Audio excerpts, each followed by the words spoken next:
Welcome to Accounting High. Greetings, Accounting High. It's me, Miss Smiles, your friendly front office lady, bringing you your morning announcements. Welcome to your weekly installment of Accounting High Times. Stay tuned for more great content from Accounting High. And as always, thank you for joining us. Sit back, relax, and open your mind, because it's time for Accounting High Times. I repeat, may I have your attention, please? This is another public service announcement brought to you in part by Accounting High. The views and events expressed here are of the next generation of accounting and tech professionals leading this space. The events and suggestions are not to be taken lightly. Children should not partake in the listening of this podcast. Anything else? Yeah. So without further ado, introducing the star of our show, Scotty and Byron. We're gonna have a problem here.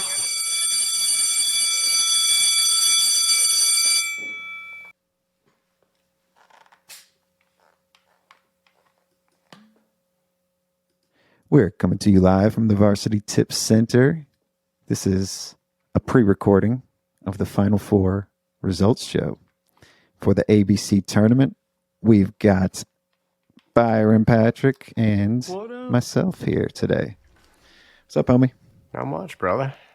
You ready for this? We're a little, we're a little behind on what our usual routine. There were some people that were looking for the Sunday live show on Easter, and I had canceled that, but I never really announced that we canceled it. And then I took a couple days off of doing this, and now we're on Tuesday talking about the results of the Final Four.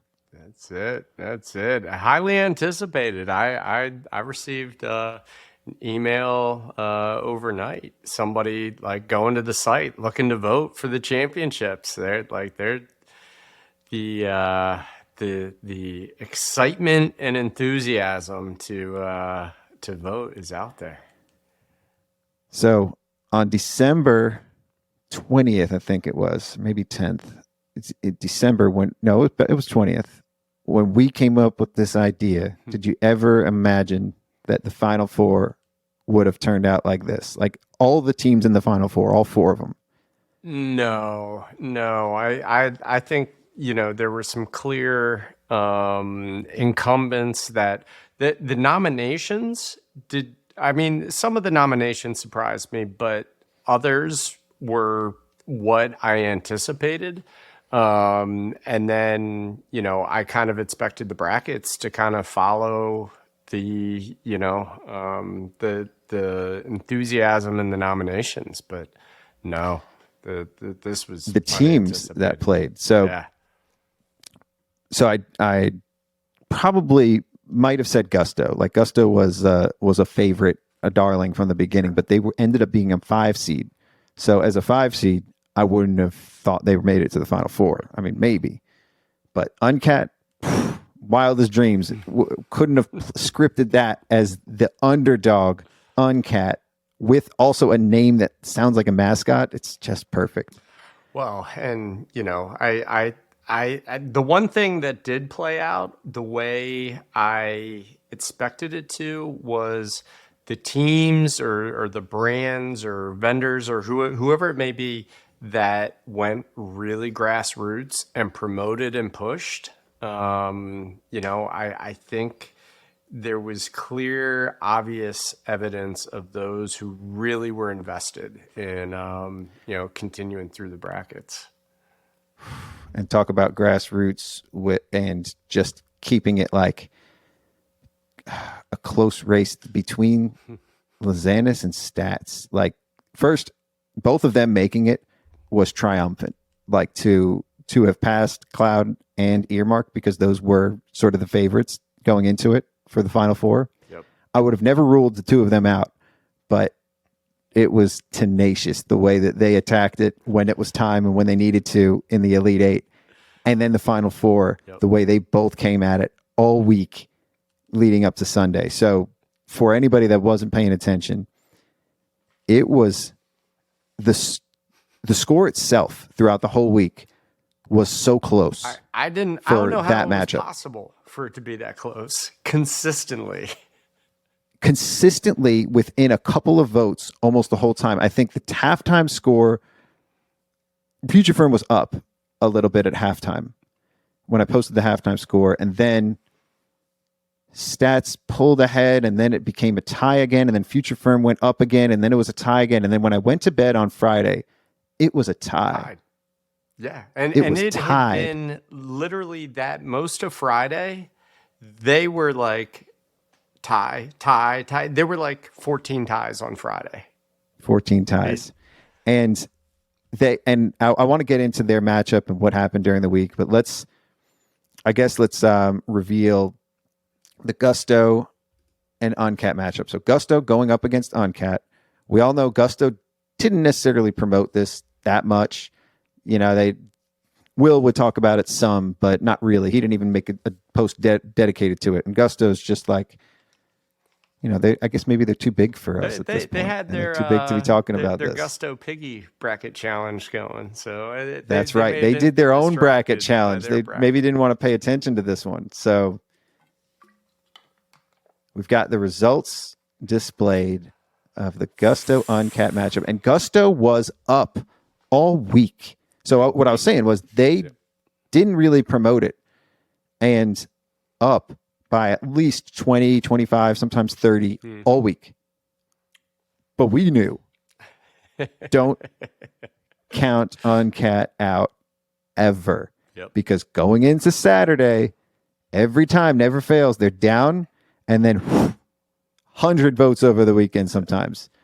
This time it might not have been 100. They might have got like 70, 60, but they were down big on Friday. It was not tied. Yeah. This score was not tied, and they ended up winning 251 to 176. Yep. That's lower than Uncat's normal, which means that the votes they were bringing in that weren't just brought in by other people voting was probably less than a good 300. We said they were good for like 300. Right. Yep. They had been for every round. But also one thing to note is it wasn't like they were pulling in new accounts and new people, because our student number didn't go up, you noticed. Yep. We were at about 1,900 students, give or take, that night, and then woke up and Uncat was blowing Gusto out of the water, but it wasn't new students, just people going in and voting. That's it. So I'm also wondering who's voting in the middle of the night, or who's going in there and voting and waiting until last minute Friday to vote after I went to bed. I think there's some strategy from the Uncat Army. Like they just the Uncat Army sit back and let it play out, and just hold it. It's like for any horse race enthusiast, American Pharoah waiting to that final turn to kick it into high gear. They kicked it into high gear, and they definitely kicked it out of the park. Uncat is going to the championship. Peace out, Gusto. It was nice to see you. Cinderella story continues. I couldn't be more happy for Gusto, but also Uncat they made it out of the application bracket. Yeah. Clearly, they have a lot of support, a lot of fans. I love the branding. It's like a cool mint color. It's like a minty green. I will forever see a sideways question mark now. So who is going to win? We don't know. Uncat's in the championship. Let's move on to the other matchup. So let's talk about this one a little bit more first that we're going to reveal. We got a treat the week of the Final Four. Like we were all entertained by this matchup. Lazanis went into this promoting pretty much the whole way through when he got back from Indonesia. Yep. Before Indonesia, like that's why he was such a low seed, because he didn't even have time to promote anything. He was leaving town right before we started this whole thing, right when we launched the nominations, and he was gone for the better part of a full month. And he came in late, but he won the first round on his own, or without too much promotion. And then once he got into it, he started promoting hard, sending LinkedIn messages, tweets, probably put in his email. And he just continued to talk about it. Yep. And he came in strong. First and foremost, he beat Earmark, came in strong against Stats. Stats was also quiet up until halfway through the Elite Eight, but then didn't stop there. Like, I also thought maybe he would just stop there. Maybe he would go up against Lozanis and kind of kick back, or didn't expect to make it. And so he kept suggesting that he was going to leak something. And he sent a tweet of an image, and he says, the people are not ready for the truth. And that was it Monday? It was early in the week. Early in the week. And it was a picture of a robot that kind of looked like Lozanis. Right? Now, if you saw that picture, the other image in the picture kind of looked like Stats, and it also was a robot. Did you catch that? I didn't catch that. I'm going to have to go back and look at that. So it was two robots in one picture. Ooh. And during Logan's episode, we both postulated that Stats might be synthetic AI, where he's like a Cylon running around. Maybe both of them are. Maybe the robots went against the applications, and maybe we're just, maybe we're just all pawns in their game. So maybe that was another hint, but I won't go too deep in that, because quickly I realized that it was definitely intended to be just Lozanis there. And we got a little bit more on this. So that was a teaser. And then Stats kept saying, I've got the dossier. And when he said that to me in a text, I didn't know what dossier meant. So I looked it up, and it looked like a women's perfume. So that's what I thought he was talking about.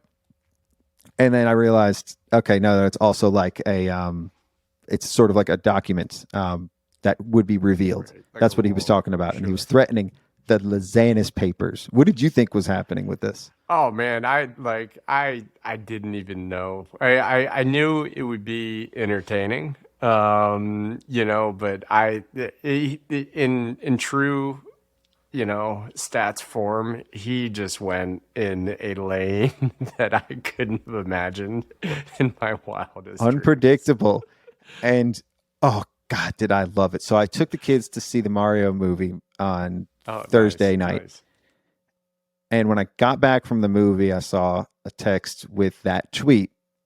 And then I went into the tweet, and I'm serious, I didn't laugh that hard during the movie, and it was a good movie. It was a really good movie, but the amount of laughter from that thread of the Lozanis papers, I hadn't laughed that hard for any tweet or any kind of social media message, maybe in my life. Like, this was hilarious. This was like, it started with a picture of a house volcano, kind of. Which was just ridiculous. Maybe we should open up the tweet. Maybe we should just I'll share that screen. And while you're pulling that up, I mean, I had seen the tweet, but you know how Twitter just shows weird bits and pieces. So I only saw the picture of the box of sponges. And frankly, I just kept scrolling. Like, I didn't even, I was like, this is, it didn't even grab my attention. And you sent me a link to the tweet. And that's when I went through it the next morning. So that's interesting. So when threads get published, sometimes you might see the more popular part of the thread. Right. And the sponge one must have been the popular one because people were commenting on that. So when I saw it, I just saw the beginning. So it was like a story. And he said, I feel it's in the public's best interest that I release this information. So without further ado, the Lozanis files. I thought it was Lozanis papers, the Lozanis files. 2 weeks ago, I got a package from Ryan with an odd return address, 415 Hollowed Out Volcano Lane. Now, in my mind, I think also 415 is like code for something else, or I see like Hollowed Out Volcano Lane, so I see HOV, and I'm looking at like abbreviations because I know that Stats could probably go deeper than anybody else anticipated and getting cryptic with it. So I'm looking for clues and stuff from the beginning. I'm looking at all the details. And then he opens it up and he says, my initial reaction was, that's a weirdly disasterly street address, but I thought nothing more of it. Ryan's into MLMs and sent a package of these sponges. They seem like normal sponges to me, but he insists they're better. Either way, the volcano thing stuck with me, which is so great about this was the sponges and the MLM have nothing to do with anything, but he added that detail in there. Added the detail in there purposefully, just as like just as more comedy for this. Like, this was the reason he got the package, so he had to have a good reason to get a package from Ryan. So why not that Ryan's in the MLM sending sponges? What the sponges do, I don't know. So he looked up in his street view. That's the pic at the beginning of the thread, which was the picture of the volcano house. And there was Google My Business profile at the address, Kano Ventures, which another thing that he probably just made this up. Oh, yeah. With some Googling, I found their site, suspiciousvolcanoventures.net. Another probably real site, or he made it up. Then we get a picture from, I think this was QB Connect. I'm not sure.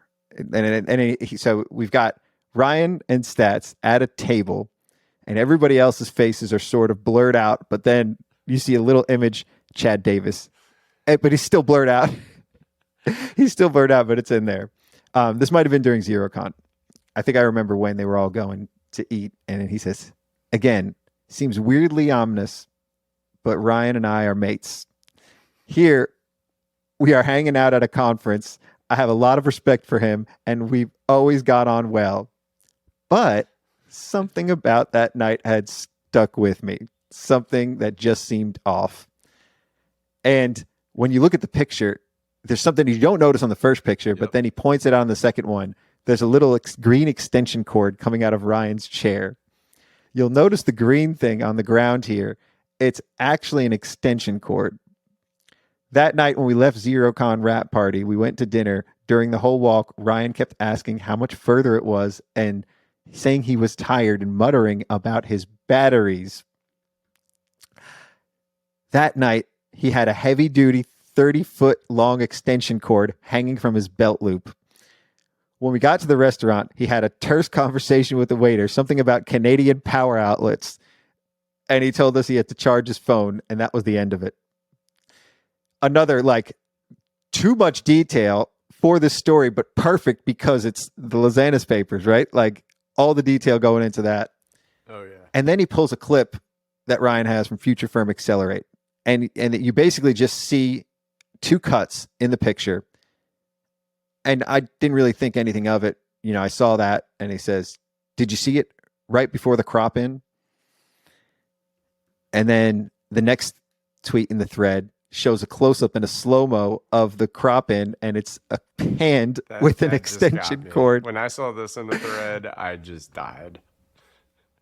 And it keeps going, though. So then here's where it gets wild. I've talked a bit about new AI technology outpainting. And this is where it gets educational.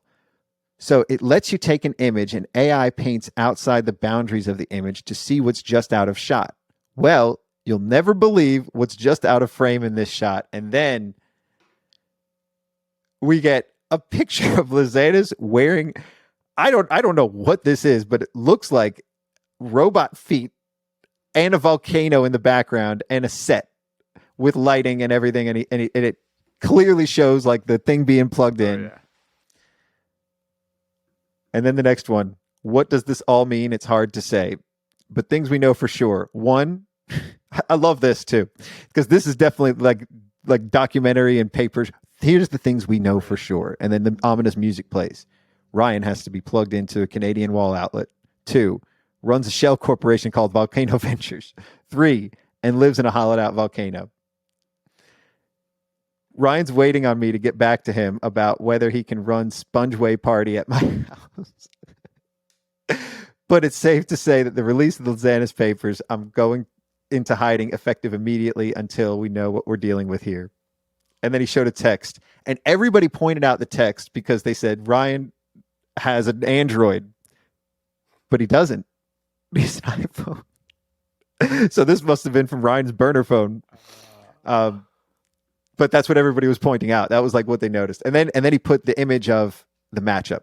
In the meantime, we're going up against Ryan and his excellent community owners, Future Firm Accelerate, in the Accounting High Bracket Challenge. internet popularity. I love how he called it the internet popularity contest, because now that's what it is. That's what we're doing now, is the internet popularity contest. Amazing. Needless to say, a vote for me is a vote for truth. I love it. I love it. So I don't know. I think that thread impacted my vote personally, and it was close, but I had originally voted for Lozanis, planned on voting for Lozanis. Like I was cheering for him because he's so like methodical, and he's so like on point, and everything he does is so like, I don't know what the word is. But then I realized during this matchup that both of them are, in their own ways. They both have very good habits. They're both very dedicated to what they do, and they're both building very successful communities and just building themselves up as people to look to as guides in the profession. Yep. So then when it was tied in real life, my vote was split. And then all Ryan was doing all week, this is the one complaint I had, was all he was doing was pointing the finger at Stats and saying what Stats was doing. He didn't highlight so the two of them too. What I loved about this was it was a fun like banter, like they were both pointing the finger at each other. Stats did the Lozanis files. Yep. Lozanis was saying, don't listen to what Stats says. And they kept focusing on each other and not the you know how candidates do this? I forgot what it's called, but there's a term for this where candidates just talk about each other and they don't talk about their platform or don't talk about why you should vote for them. You just talk about why you shouldn't vote for their opponent. Mm-hmm. So that was my critique during. They both talked about their opponent. They didn't talk about themselves and why you should vote for them.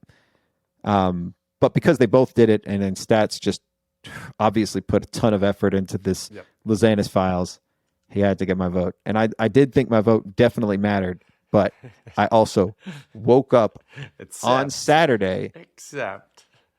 I woke up on Saturday, and not only was Uncat blowing Gusto out of the water, but Stats was blowing Lozanis out of the water on Saturday morning, like by 20 or 30 points. Yeah. Yep. He ended up almost winning by 100. So the final score was 171 Future Firm to 264 Jason Stats. Yeah. Yeah. Pretty effing impressive. Yeah. You don't know how much influence that did have, because clearly the surge in voting was in parallel to when Uncat got their overwhelming support. So it seems to me that Stats won the support of the Uncat posse, army. I don't know what we're calling them, but the Uncat crew got behind a team, and you can see the results. Interesting thing to note here is I always associate Uncat with Stats, because a couple years ago or whenever it was, around his early newsletter days, when he first started doing his newsletter, he introduced Uncat in the newsletter, saying what they do, and they had the picture of the cat, or it was a little GIF or an image, and that stuck to me. So every time I thought of Uncat, I thought of Stats. I associated him with them. Oh, interesting. And so, and I could probably he could probably dig up the email that he mentioned it, but it was a long time ago. So that's how I knew of Uncat, was from him. So then I thought maybe like because of that, maybe they've known of him, and maybe their users have known of him, or maybe a lot of their users came from that email. Yeah. Yeah. Or maybe he brought them a ton of users just from announcing what they do and talking about it a lot. I think he actually did an ad for them, or they sponsored his newsletter, something along those lines. But whatever it was, I associated them together. So when you told me, you said the Uncat posse probably carried Stats across the finish line with them, I realized too that you made it where everybody that voted had to vote for both matchups this time. Right? Yeah, I mean, they didn't necessarily have to, but what I did is I randomized which matchup came first. Ooh. So it was kind of a potluck if you got the matchup of your desired voting. So it does look like most people voted for both because of the total votes. Yeah, they're very close. Interestingly, though, like Uncat usually had the most total votes. Like the Uncat Ignition matchup had more votes than anybody else because Ignition probably would have beat anybody going up against anybody in the education bracket. Yep. So the education bracket was always lacking because it was always heavily weighted toward the application bracket or the money bracket or whatever like fun application bracket there was. This time, the education bracket got more votes altogether.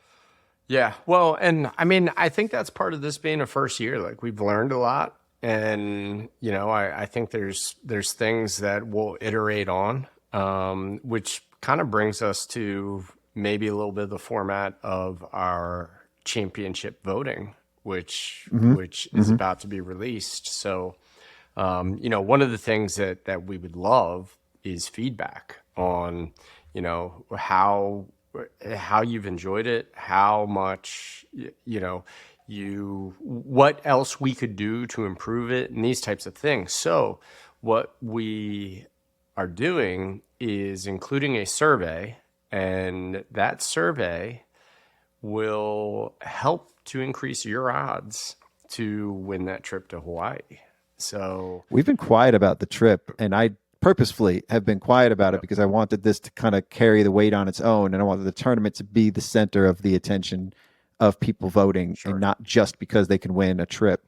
But nobody forget, there's a trip to Hawaii on the line here, and we're going to be giving that away next live show. So there is. As we get closer to the championship, I don't know if we're going to do the live show on Sunday at 4:30, but we're going to have to announce who's going to be on it and when we're going to do it. Because that's going to be the event. And I think what I want to do is also do some kind of incentive for if somebody's watching live and we pick their number, there's like another prize that we would give away only if they're watching live. And if they don't catch the live show, then oops, they missed out on the $1,000 cash prize or something. I'm thinking that through. So haven't announced that yet, but we're the survey itself is going to be worth an extra bonus round of raffle tickets.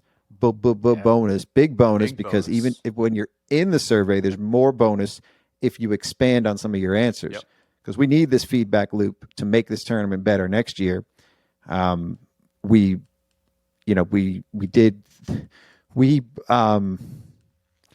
surprised ourselves with the tournament in some ways. Like a lot of this was a big experiment. We're learning as we go, and we want to iterate on it. We want to make it better next year, but we had one shot to do it this year, and this was we gave it our all. So if there was things you didn't like about it, let us know because we can improve next year. Yeah. If there are things you did like it, tell us too. Yeah. I mean, give us all ranges of the feedback. I mean, we had a great email exchange from one of the Accounting High students last week, you know, where she said it's the coolest, nerdiest thing she's ever done. So it's I great love to that get the feedback. It really is.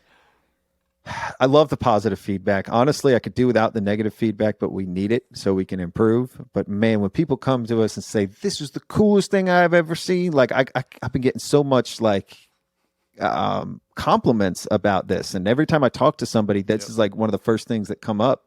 And they're like, you know, they're basically saying what you said when we came up with the idea. Like, how come nobody's done this? Right. How come this hasn't been done yet? So we put our flag up. We're running the tournament every year. We want to make it better. We got applications and education. Now, Kenji always said it's going to be weird when a person goes up against an app, but we're going to see that. So how are we going to do voting for this championship round? How many days? I mean, I guess that really comes down to when you're going to schedule the results show. Well, we're recording it now. I'm going to release it today. I will, for listeners only, I'm going to release this today, and then tomorrow I'll post the results online, and then we'll open up voting tomorrow. Yeah. Let's say. Let's do it. So that's Wednesday. So we'll have Wednesday, Thursday, Friday, Saturday, and what I'll do is Friday I'll post a halftime score. Maybe. Nice. Going into it. It's a busy week for the tax preparers. I know that they've got taxes to file. I know taxes are due on Monday. So maybe we can have the live show on Tuesday to do the results. Maybe we can keep voting open all weekend and we can do Tuesday live show, something like that. Yeah. Maybe I can try to get Stats and Lizanis on. I wanted to have an episode with the two of them. I wanted to do this with them. This way we wouldn't show any bias toward who was going to win, but couldn't get it together. Holiday weekend, it was tough. Or we could do something with Uncat and Stats, maybe an Uncat Stats episode.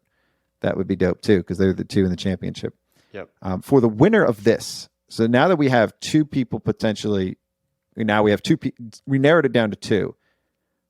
The winner of this has got to get something too. And I've been teasing that the winner will get a wrap. An Uncat wrap would be dope.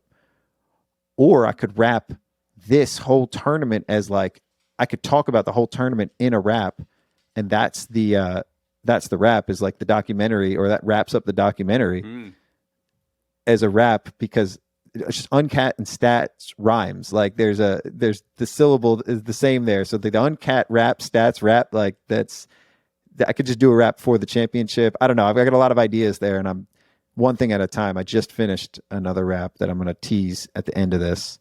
Nice. I just finished the verses for the live flow wrap, so I'm going to turn off my camera, tease those verses, and then we'll wrap this up. No pun intended again. But I don't know. A wrap for the winner, probably we'll do. You know what we should do? We should probably have the winner be a subscriber for a certain amount of time for no charge, and then we basically would have them be like a on the booster club for free, right? If that's of value to them, right? If that's something that they would want. I think that's probably like a good prize for the winner every year too, because then it's like, there's some value there. If we got some people paying, and then the winner of this gets the prize of like a booster for a little while. We boost them and they boost us because they obviously helped fuel this whole tournament too. So I'm thinking we'll announce that week too, or that show. So stay tuned. If you have any ideas, you can message me if you're listening to this. I think that would be cool. So anything else on this? I mean, what? Nah, man. Let's get into the wrap. We'll launch voting. Oh yeah, I guess we should mention we'll launch voting Wednesday, the 12th, and get in there and get your votes. Let's have a real race. Let's not leave it to one group of people who are getting together. The more organic votes we have, the fairer this race is going to be. So let's go. More organic, the fairer it's going to be. All right. So without further ado, I've been working on the live flow. Speaking of boosters, I think your camera went off too. Mine just went off because I get to connect this. Speaking of boosters, live flow is one of our gold boosters here, and included in that is a wrap.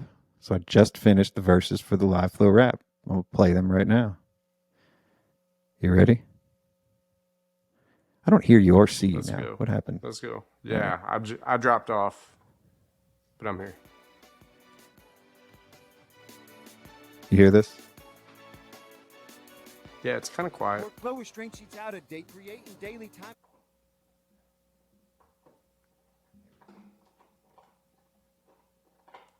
That's better. Nice. Better? Yep.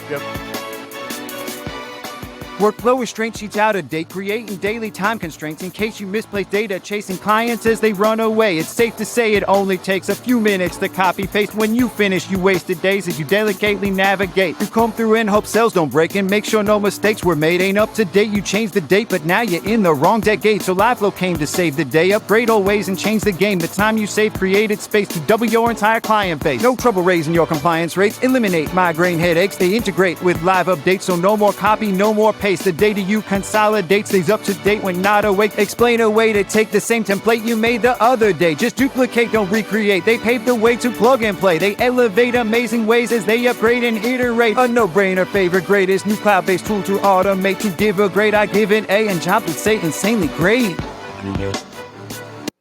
So I got to work on the mix. I got the volumes not right, but that's the first verse. I like it. I like it. It's smooth. Here's the next one.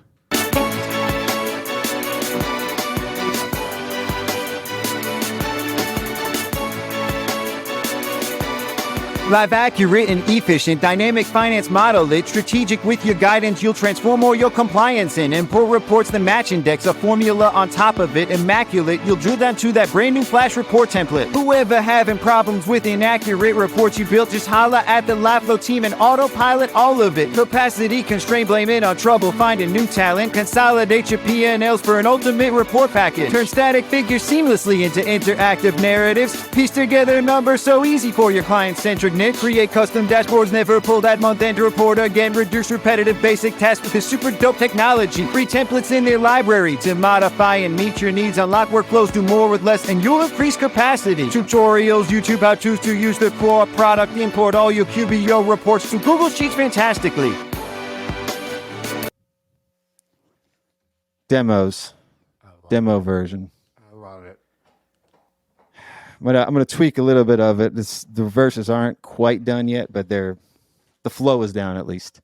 There are a couple parts that I want to tweak, but I also got the hook written, and I got my daughter's going to do the demo version of it, and I'm going to have Keela Hill Trawick record a version of it, and she's been practicing. I sent her That's awesome. what the verse sounds like. She sent me a voice memo of it this morning.